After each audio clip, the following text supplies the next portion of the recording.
Welcome to A White Woman in Distress. I'm Amber, your host, and this is a special mini-series dedicated to unknown persons. Over time, remains have been found, or bodies of those who are remembered only as Jane or John Does. These nameless victims, the unidentified souls who left behind stories that have yet to be told. In each episode, we'll explore the details of their disappearances, any mysteries surrounding their deaths, and the efforts to uncover their identities. Though they may be forgotten by many, we are here to shine a light on their cases. If you recognize any of the photos or details, please reach out to the local FBI, NamUs, or your local authorities. This content may include sexual assault, murder, violence. Listener discretion is advised. Please hang out, tag along, and let's get started. Today, we're diving into one of the most perplexing unsolved cases in Orange County, California.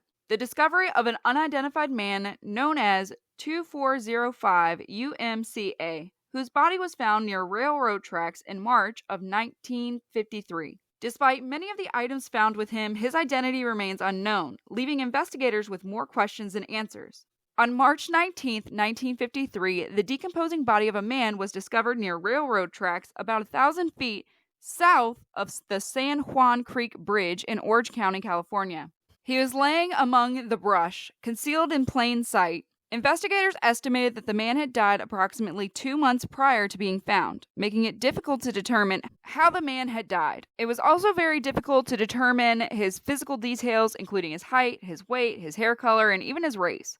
Though much about the man's appearance was unknown, the personal items discovered with his body provided intriguing clues. He was wearing multiple layers of clothes, including blue dress pants, a khaki shirt, an army shirt, bib overalls, long underwear, and had several pair of socks tucked into his pocket. There were also some personal belongings with him, including a pair of glasses and several tobacco sacks filled with coins. One of the most striking items was a set of U.S. Navy dog tags inscribed with the name Foster M. Hull Jr. Initially, investigators thought this could provide a major lead in the case, but after checking the records and identification offices in Washington, it was confirmed that the dog tags did not belong to the deceased man. This discovery added yet another layer of the mystery. Along with the items, investigators found a Los Angeles Herald and Express newspaper dated December 8, 1992, which provided a rough timeline for when this man may have been alive or traveling before his death.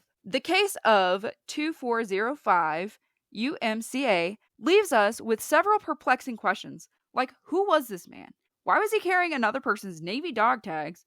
And how did he end up dead, decomposed, and hidden near railroad tracks? The layers of clothing and lack of dental fingerprints or DNA have stalled investigators for decades. It's possible that this man may have been homeless or transient, traveling between cities. The presence of Navy dog tags, however, raises questions about whether he had some connection to the military, or perhaps maybe he crossed paths with someone who did. Adding to this mystery is the fact that no one came forward to claim him, even with very specific dog tags. Could this man have lived a life cut off from his family and friends? Or had his connections simply been severed over time? The Orange County Sheriff's Department and Coroner's Office have worked to identify this man for years. But with no dental records, fingerprints, or usable DNA, the chances of uncovering his identity grow slimmer. His case, now decades old, stands as a haunting reminder of how some lives can slip through the cracks of history, even in death. Despite the hurdles, the fact that this man had multiple personal items like clothing, coins, glasses, and even these dog tags suggests that he had a life story worth telling. Even though we don't know his name, his legacy continues through the efforts to give him that one final dignity, his identity. As we reflect on this case, it's important to remember that every unidentified person represents someone's child, friend, or neighbor.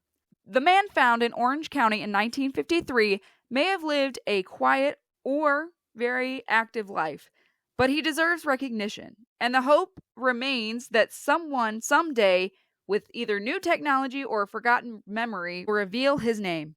If you or anyone that you know has any information about this case, please contact the Orange County Sheriff's Department Coroner's Division at 714-647-7400. Even the smallest clue could finally solve the mystery. 05 UMCA. Thank you for listening to this episode. Please subscribe, share, like, and you can find us on Spotify, YouTube, TikTok, and Facebook. And together we can help continue bringing attention And together we can help, and together we can continue bringing attention to unsolved cases like this. Remember to stay safe and vigilant. Until next time, stay safe and vigilant. But remember, if you see something, say something and do something.